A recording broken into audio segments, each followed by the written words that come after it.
열왕기하 4장 말씀.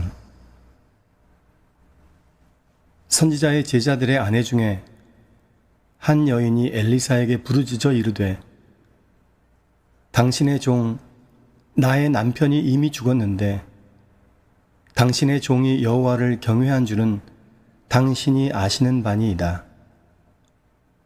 이제 빚준 사람이 와서 나의 두 아이를 데려가 그의 종을 삼고자 하나이다 하니, 엘리사가 그에게 이르되, 내가 너를 위하여 어떻게 하랴?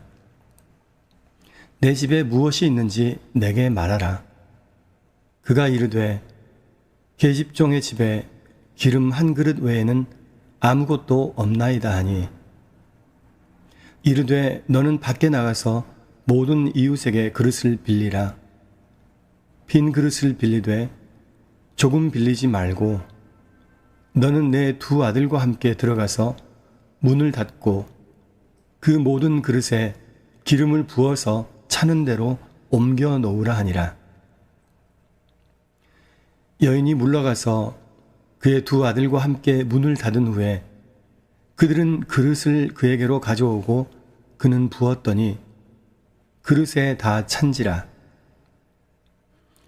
여인이 아들에게 이르되, 또 그릇을 내게로 가져오라 하니, 아들이 이르되 다른 그릇이 없나이다 하니 기름이 곧 그쳤더라. 그 여인이 하나님의 사람에게 나아가서 말하니, 그가 이르되 너는 가서 기름을 팔아 빚을 갚고 남은 것으로 너와 내 두 아들이 생활하라 하였더라. 에덴 동쪽의 삶은 한마디로 하면 궁핍한 삶입니다. 하나님께서 허락하신 에덴에서 쫓겨난 아담이 가장 먼저 직면한 현실의 장벽은 결핍이었습니다. 그게 에덴에서의 삶과 가장 큰 차이입니다. 아버지 집에서는 무엇이든 넉넉했습니다. 부족함이 없었습니다. 동산 중앙에 금지된 나무의 열매만 욕심내지 않는다면 하나님이 예비해 놓으신 풍성한 것들로 항상 즐겁고 행복한 삶을 살 수 있었습니다. 그런데 그 금지된 그것 하나를 탐냄으로써 나머지 모든 풍성한 소산을 박탈당했습니다. 그가 에덴 동쪽으로 쫓겨나서 만난 자연의 모습은 에덴에서와는 너무나 달랐습니다. 창세기 말씀에서 확인해 보겠습니다. 창세기 3장 17절로 19절 말씀. 아담에게 이르시되, 내가 내 아내의 말을 듣고 내가 내게 먹지 말라 한 나무의 열매를 먹었은즉 땅은 너로 말미암아 저주를 받고 너는 내 평생에 수고하여야 그 소산을 먹으리라. 땅이 내게 가시덤불과 엉겅퀴를 낼 것이라. 내가 먹을 것은 밭의 채소인즉 내가 흙으로 돌아갈 때까지 얼굴에 땀을 흘려야 먹을 것을 먹으리니 내가 그것에서 취함을 입었음이라. 너는 흙이니 흙으로 돌아갈 것이니라 하시니라. 이 말씀에서 확인할 수 있는 사실 몇 가지를 간추려 정리하면 다음과 같습니다. 첫째로, 아담이 하나님께로부터 저주를 받던 그날 땅도 함께 저주를 받았습니다. 둘째로, 저주받은 땅은 인간에게 쉽사리 먹을 것을 내주지 않는 척박한 곳이 되어 있었습니다. 가만히 놔두면 가시덤불과 엉겅퀴를 냅니다. 셋째로, 그래서 아담과 그 후손들은 평생토록 수고하여야 땅이 내어주는 소산을 먹을 수 있게 되었습니다. 죽는 날까지 땀을 흘려야 겨우 양식을 얻을 수 있게 되었습니다. 넷째로, 무엇보다 중요한 것은 생명의 결핍을 겪게 되었습니다. 영원토록 주와 동행하며 살 수 있었던 에덴에서의 삶과는 달리 에덴 동편에서의 생명은 제한되어 있고 결국 흙으로 돌아가는 날을 언젠가 만나게 됩니다. 하나님을 배반하고 죄악 가운데 자기 자신을 처박아 버린 인간의 삶은 항상 부족의 연속입니다. 결핍이 우리의 현실인 것입니다. 오늘은 주어진 본문 말씀에 의지하여 우리의 부족함을 아시는 아버지 하나님께서 그를 믿고 따르는 자들에게 어떤 은혜를 베풀어 주시는지 여러분과 이야기 나누어 볼까 합니다. 열왕기하 4장에는 서로 다른 듯 닮은 4개의 이야기들이 소개되어 있습니다. 일종의 옴니버스 형식으로 연결되어 있습니다. 공통의 등장인물은 주인공인 엘리사 선지자입니다. 그러나 엘리사를 둘러싼 나머지 인물들은 모두 다른 사람들입니다. 그런데 이야기를 다 읽고 나면 같은 주제를 다루고 있다는 것을 알 수 있습니다.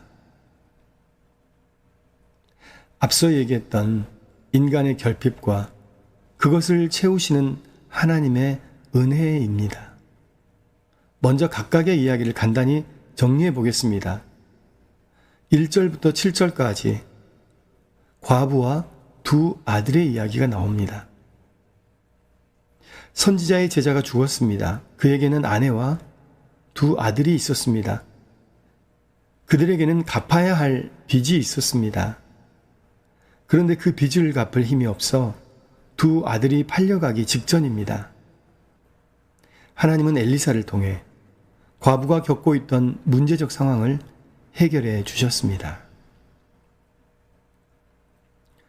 8절로 37절까지 수넴 여인 이야기가 나옵니다. 수넴이라고 하는 지역에 늙은 귀부인이 있었습니다. 그녀는 엘리사를 물심양면 도왔습니다. 그런데 그 여인과 그녀의 남편 사이에는 자녀가 없었습니다. 재산이 많은 그들이었지만 그 재산을 물려줄 후손이 없었습니다. 자녀 없음에서 오는 외로움과 허전함을 피할 길이 없었습니다. 하나님은 엘리사를 통해 수넴 여인이 겪고 있던 문제적 상황을 해결해 주셨습니다. 그런데 이 수넴 여인 이야기는 후속편이 있습니다. 하나님 은혜로 얻은 귀한 아들이 죽었습니다. 엘리사가 죽은 아이의 몸에 자기 몸을 밀착하고 간절히 하나님께 기도했습니다. 아이는 7번 재채기하고 살아났습니다. 하나님은 엘리사를 통해 수넴 여인이 겪고 있던 문제적 상황을 거듭 해결해 주셨습니다. 세 번째로 38절로 41절까지 죽음의 독을 해독한 이야기가 나옵니다. 길갈이라 하는 지역에 흉년이 들었습니다. 선지자의 제자들이 들에 나가 캐온 식재료로 국을 끓였습니다. 그런데 그 국에 죽음의 독이 있다는 것을 알게 되었습니다. 흉년으로 배가 고파 죽을 지경인데 먹을 수가 없어서 난처하게 되었습니다. 엘리사가 어떤 가루를 솥에 뿌리자 독이 제거되었습니다. 드디어 선지자의 제자들은 그 국을 먹고 허기를 면할 수 있게 된 겁니다. 하나님은 엘리사를 통해 선지자의 제자들이 겪고 있던 문제적 상황을 해결해 주셨습니다. 네 번째로 42절에서 44절까지 나오는 엘리사판 오병이어 이야기입니다. 신약 복음서에 예수님이 행하신 오병이어의 기적이 소개되어 있습니다. 그런데 엘리사의 시대에도 비슷한 기적이 있었습니다. 한 사람이 엘리사에게 보리떡과 채소를 드렸습니다. 엘리사를 잘 대접하고자 하는 마음에서 그리 한 것으로 보입니다. 그런데 엘리사는 그것을 혼자 취하지 않고 거기 있던 100명의 무리에게 나누어 주라고 합니다. 보리떡을 엘리사에게 드린 자가 그것은 가능하지 않다고 대답하지만 엘리사는 한사코 무리에게 나누어 주라고 합니다. 그 무리가 모두 먹고도 남을 것이라는 하나님의 말씀을 전해주면서 말입니다. 명령대로 순종했더니 정말 100명의 무리가 먹고 여호와의 말씀대로 오히려 음식이 남게 되었습니다. 자, 어떻습니까? 이야기 4개가 서로 다른 듯 하지만 사실은 한 가지 이야기를 하고 있지 않습니까? 인간이 겪고 있는 결핍의 상황, 문제적 상황, 그리고 그 문제를 은혜로서 해결해 주시는 여호와 하나님. 엘리사는 그 일의 중간자 역할을 하고 있습니다. 성경적 표현을 굳이 쓰자면 중보자의 역할을 하고 있습니다. 마치 성부 하나님과 죄인된 우리들 사이에서 중보자가 되어주신 예수 그리스도처럼 말이지요. 그러니 오늘 본문에 소개된 4편의 엘리사 이야기는 신약 복음서에 소개된 예수님 이야기와 즉시 연결된다는 것을 알 수 있습니다. 즉 하나님과 우리 사이에 가로막힌 죄악의 담을 허물기 위해 모든 죄의 짐을 지시고 십자가에서 그의 모든 물과 피를 아낌없이 흘려주신 우리 예수님의 이야기 말입니다. 엘리사가 이 4개의 이야기 속에서 인간의 결핍을 해결한 것처럼 우리 예수 그리스도께서는 인간의 궁극적 결핍, 즉 하나님 없음의 결핍을 해결해 주십니다. 예수로 말미암지 않고는 아버지 하나님께 나아갈 자가 없습니다. 요한복음 14장 6절의 말씀, 예수께서 이르시되 내가 곧 길이요 진리요 생명이니 나로 말미암지 않고는 아버지께로 올 자가 없느니라. 잘 알고 계시는 말씀이지요. 우리가 에덴에서 나오던, 아니 쫓겨나던 날, 우리는 어쩔 수 없이 끝없는 부족과 결핍을 겪을 수밖에 없었습니다. 그리고 하나님과 단절된 우리의 영혼은 결국 죽음이라고 하는 생명의 결핍, 궁극의 결핍과 마주하게 됩니다. 하나님께 돌아가야 할 인생들이 흙으로 돌아가는 비극을 겪습니다.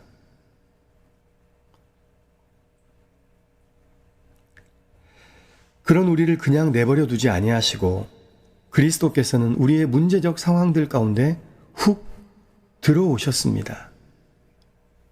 요한복음 14장 18절 말씀, 내가 너희를 고아와 같이 버려두지 아니하고 너희에게로 오리라.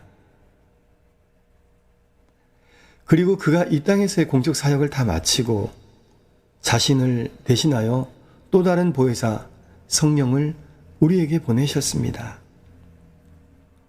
이제 우리는 언제나 우리와 함께 하시며 우리 안에 거하시는 성령 하나님을 의지하고 그의 인도하심을 따를 때 우리 인생의 현실적 결핍이든 영원한 그리고 궁극적 결핍이든 그 문제적 상황들을 해결받을 수 있는 것입니다.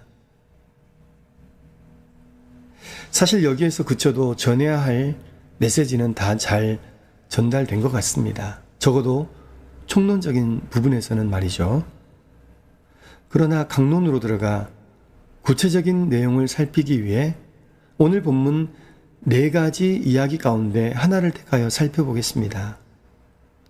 가장 먼저 소개된 남편을 잃은 과부와 그녀의 2 아들의 이야기입니다.